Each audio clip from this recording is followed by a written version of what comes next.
Hello বন্ধুরা, আমরা এখন ঘুরতে এসেছি। কোথায় ঘুরতে এসেছি? জলকরের ধারে। আর এদিকে শুভজিৎ কিনেছে দেখে পাপড় ভাই, পাপড় পাঁপড় খাবে, আর বিকাশ চা এনেছে। আর সঞ্জু ক্যামেরায় আসবে না বলে হাসছে, আর অমিতদা পিছনে ফোনে ব্যস্ত। কোন জায়গায় যাবো? এদিকে চ। আর জলকর দেখো, এই জলকরে আজকে বিকেলে ঘুরতে এসেছি।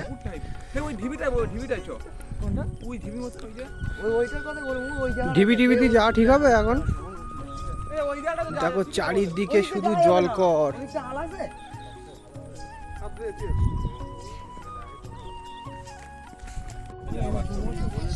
কত সুন্দর জায়গায় একটা এসে আজকে ঘুরতে।